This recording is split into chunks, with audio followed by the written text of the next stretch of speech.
हाँ बच्चों नमस्कार, आपका बायोटेक चैनल में स्वागत है। तो बच्चों आज साइटोलॉजी का 8वां पार्ट है। अब बहुत ही इम्पोर्टेंट पार्ट है, वो बहुत ही इम्पोर्टेंट साइटोलॉजी का, और इसको कहते हैं माइटोकॉन्ड्रिया। जो कि माइटोकॉन्ड्रिया जो होता है बोर्ड एग्जाम में इस पर 60 नोट पूछता है और नीट में भी इससे क्वेश्चन रहेगा। क्योंकि माइटोकॉन्ड्रिया जो होता है इसको पावर हाउस ऑफ सेल कहते हैं और इससे क्वेश्चन आपको मिलेगा। तो बच्चों जैसा कि माइटोकॉन्ड्रिया जो इंग्लिश टर्म होता है इसको हम दो पार्ट में डिवाइड करते हैं। वो एक होता है माइटास और सेकंड होता है कॉन्ड्रियन। तो माइटास मीन्स होता है थिन, और थिन माने होता है पतला, और कॉन्ड्रियन मीन्स होता है ग्रेन्यूल होता है वो। तो ग्रेन्यूल माने होता है कण होते हैं और थिन माने पतले, तो माने पतले कण होते हैं वो। तो क्यों उसको पतले कण कहा गया है? क्योंकि जब हम इसको सेल में बात करते हैं तो सेल में ऐसे कण ऐसे पार्टिकल रूप में दिखाई पड़ते हैं वो। लेकिन अब इसको अगर हम थोड़ा सा और इसको आगे बढ़ाकर देखते हैं तो ये जो होता है माने इलिप्टिकल जो होता है, अंडाकार रचना होती है वो। तो ये जो यहाँ पर आपको दिखाया जा रहा है ये इसकी माने की इसकी काट है, अल्ट्रा स्ट्रक्चर है वो। अब आती है कि जब हिस्ट्री की बात करते हैं तो एक साइंटिस्ट आए हैं कोलिकर।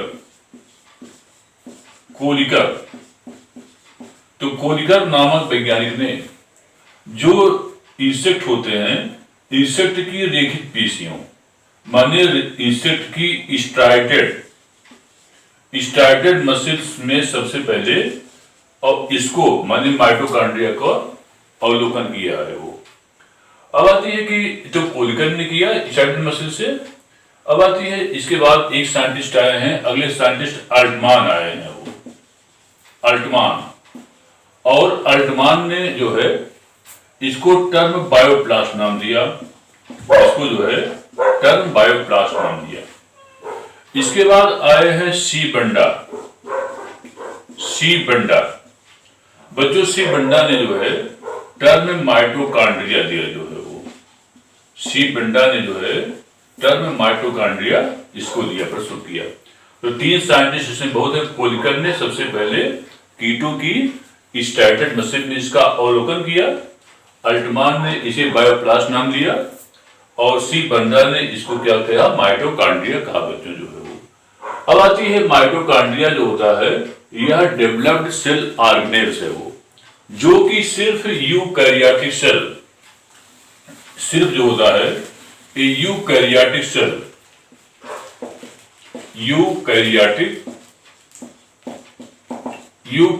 सेल में ये पाया जाता है वो, और प्रोकैरियोटिक सेल में इसका क्या होता है, अभाव होता है वो, मीन्स नहीं मिलता है वो। अब आती है यूकैरियोटिक सेल जो होता है means bacteria, blue green algae और पीपीएलओ में यह नहीं पाया जाता है। अब आती है यूकैरियोटिक सेल में जो होता है जिसे हम लोग होते हैं डेवलप प्लांट्स होते हैं, इसमें आते हैं। तो एक सेल में अगर अब आती बात इनकी संख्या की जब बात करते हैं तो कुछ इनकी संख्या जैसे क्लोरेला, जो क्लोरेला एल्गी होता है, क्लोरेला एक एल्गी होता है, उसकी जो कि यूनिसेलुलर एल्गी होता है, इसमें इसकी संख्या जो होती है एक होती है। और माइटोकॉन्ड्रिया जबकि कोशिका में हजारों तक, जैसे जो मसल्स होती हैं, जो ब्राइट मसल होती हैं, इनमें इनकी संख्या मैक्सिमम तक हो सकती है वो। तो अब आती है कि इसका जो होता है माइटोकॉन्ड्रिया की लेंथ कितनी होती है, माने इसकी लेंथ जो होती है, एवरेज लेंथ जो होती है वह 3 से 5 मिली माइक्रोन होता है, इसकी लेंथ होती है वो। लेकिन कभी कभार जो होता है यह 40 मिली माइक्रोन इतना तक भी हो सकता है वो। लेकिन एवरेज इसकी जो लेंथ होती है 3 से 5 मिली माइक्रोमीटर होता है।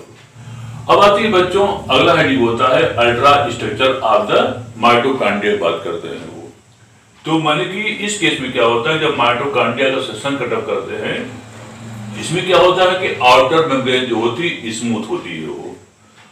तो ये आउटर मेम्ब्रेन जो होता है काटने पर लिपिड और प्रोटीन से मिलकर के बना होता है वो। तो आउटर मेम्ब्रेन तो स्मूथ होती है, लेकिन इनर मेम्ब्रेन जो होता है ये देखिए माइटोकॉन्ड्रियल मैट्रिक्स होता है, तो जो एनिमल सेल होते हैं उसमें उंगली के समान अंदर की ओर मैट्रिक्स में धसा हुआ होता है और इसको हम माइटोकॉन्ड्रियल क्रिस्टी कहते हैं। अब आती है कि माइटोकॉन्ड्रियल जो क्रिस्टी होता है, जैसे माइटोकॉन्ड्रियल क्रिस्टी होता है वो, तो इसके बाद ये आउटर मेम्ब्रेन और इनर मेम्ब्रेन के जो डिस्टेंस बीच जो गैपिंग होती है, इस गैपिंग को इंटर मेम्ब्रेनस स्पेस कहते हैं वो। और इस स्पेस में नेसेसिटी एंजाइम्स वगैरह मिलते हैं और जो कि रेस्पिरेशन में हेल्प करते हैं वो, क्योंकि mitochondria is the site of the oxidation, माने कि ये जो होता है ऑक्सीकरण का स्थल होता है वो। अब आती है बच्चों की इसमें क्या होता है कि जो प्लांट सेल होते हैं, जो एनिमल सेल होता है, उसमें तो अंगूठे माने उंगलियों के आकार के होते हैं वो, अंगूठे का आकार दिखाई पड़ता है वो क्रिस्टी। लेकिन जो प्लांट सेल में होते हैं इस क्रिस्टी को, इसको हम ट्यूबुलाई कहते हैं वो। ट्यूबुलाई क्यों कहते हैं? क्योंकि इसका जो माइटोकॉन्ड्रियल क्रिस्टी होता है इसका शेप नलिका नुमा दिखाई पड़ता है वो। अब आती है कि जो माइटोकॉन्ड्रियल क्रिस्टी होता है इसके विषय में आप देखेंगे कि ये टेनिस के रैकेट के आकार के बहुत सारी रचना दिखाई पड़ती है।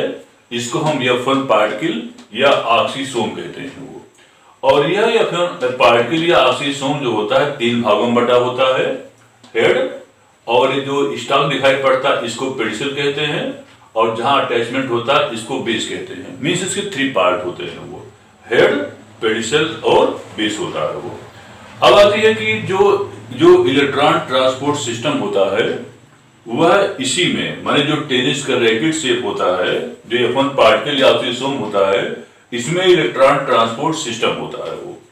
और इलेक्ट्रॉन ट्रांसपोर्ट सिस्टम द्वारा इसमें क्या होता है कि फॉर्मेशन ऑफ द एटीपी माने एडेनोसिन ट्राइफॉस्फेट का निर्माण होता है। और किससे निर्माण होता है? एडेनोसिन डाइफॉस्फेट और इनऑर्गेनिक फॉस्फेट से एडेनोसिन ट्राइफॉस्फेट का इससे निर्माण होता है।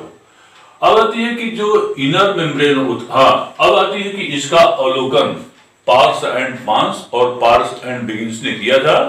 और इसमें नेसेसिटी एंजाइम होते हैं जो कि इलेक्ट्रॉन ट्रांसपोर्ट सिस्टम में ये भाग लेते हैं और ये टेनिस के रैकेट के समान होता है ये। अब आती है कि ये वास्तव में जो F1 पार्टिकल या ऑक्सीसोम होते हैं ये इसी क्रिस्टी में धसे हुए होते हैं वो।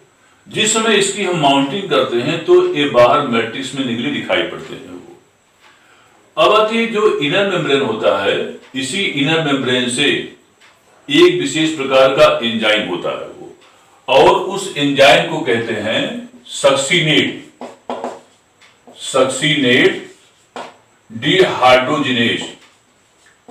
सक्सीनेट डिहाइड्रोजिनेज एंजाइम होता है और ये एंजाइम जो है इनर मेम्ब्रेन से लगा हुआ होता है वो, जो कि इलेक्ट्रॉन ट्रांसपोर्ट सिस्टम में मतलब कि हेल्प करता है ये। तो ये एंजाइम अपवाद एंजाइम होता है वो, क्योंकि क्रिप्स साइकिल वाले एंजाइम जो होते हैं माइटोकॉन्ड्रियल मैट्रिक्स में होते हैं वो, लेकिन ये एंजाइम अपवाद होता है सक्सीनेट डिहाइड्रोजिनेज एंजाइम, जो कि इनर मेम्ब्रेन से ये लगा हुआ जुड़ा हुआ होता है वो। अब आते ही बच्चों चलते हैं माइटोकॉन्ड्रियल मैट्रिक्स जो क्रिस्टी होता है। हाँ, क्रिस्टी को जब हम देखते हैं, देखिए माइटोकॉन्ड्रियल क्रिस्टी है, इसमें ऊपर लेयर प्रोटीन की, नीचे प्रोटीन लेयर होती है और बीच में जो होता है ए लिपिड लेयर होता है वो। इसके बाद इनर मेम्ब्रेन हो गया, आउटर मेम्ब्रेन हो गया, और ये जो दिखाई पड़ा गैपिंग होती है इसको कहते हैं इंटर मेम्ब्रेनल स्पेस कहते हैं। यहाँ पर नेसेसिटी एंजाइम होते हैं वो, और जो इसको क्या बोलते हैं माइटोकॉन्ड्रियल क्रिस्टी कहलाती है। अब आता है, ये तो बात रही है कि माइटोकॉन्ड्रिया की संरचना, और इसमें और 2-3 चीज होता है।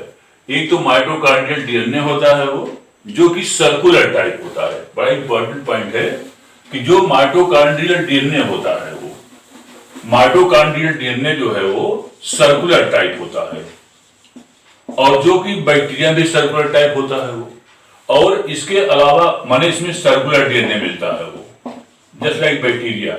और इसमें खुद का इसका 70S राइबोसोम होता है वो, जिसकी 2 इकाई होती है, 30S होता है और प्लस 50S माने बैक्टीरिया टाइप होता है वो। और इसका खुद का आरएनए होता है वो, तो खुद का आरएनए, खुद का राइबोसोम 70S टाइप, और खुद का सर्कुलर डीएनए होता है जस्ट लाइक बैक्टीरिया। तो इसलिए इसको, इस कोशिकाओं को, इसको कहते हैं सेमी ऑटोनॉमस। ये बड़ा इंपॉर्टेंट पॉइंट है।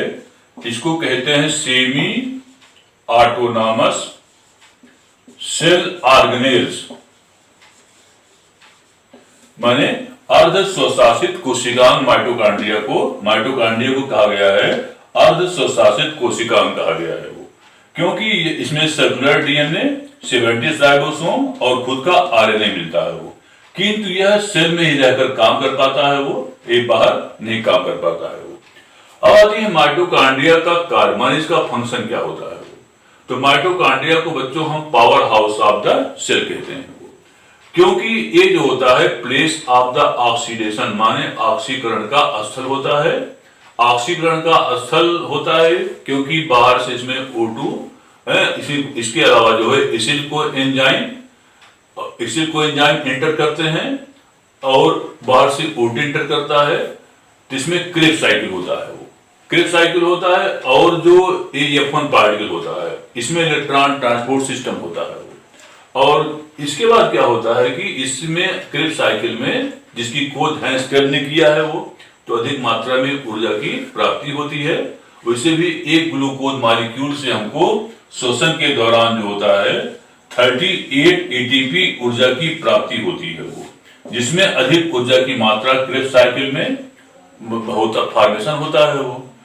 तो एक प्रोसेस जो होती है, चूंकि mitochondria is the site of the oxidation, इसलिए माइटोकॉन्ड्रिया को क्या कहते हैं, it is known as the power house.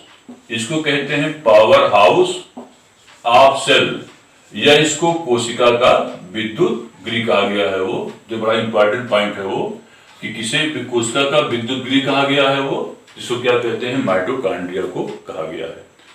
अब आती है बच्चों इसमें जो होता है, इसमें अगर हम केमिकल, जो एक नाम इसका और जानते रहिए, माइटोकॉन्ड्रिया को हम कॉन्ड्रियोसोम भी कहते हैं। माइटोकॉन्ड्रिया को इसका एक और नाम होता है, इसको हम कहते हैं कॉन्ड्रियोसोम भी कहते हैं वो, कॉन्ड्रियोसोम भी कहलाता है वो। अब आती है कि माइटोकॉन्ड्रिया में जो है इसका प्रोटीन लगभग 60-70%, इसके अलावा लिपिड और सब डीएनए आरएनए वगैरह मिलते हैं बच्चों। इतना ही माइटोकॉन्ड्रिया में है। अब अगला आएगा जो है वो बड़ा इंपॉर्टेंट आएगा, जो है वो इंडोप्लाज्मिक रेटिकुलम, जिसे कि साइटोस्केलेटन ऑफ सेल कहते हैं, वो देखना भूलिएगा बच्चों। धन्यवाद, थैंक यू।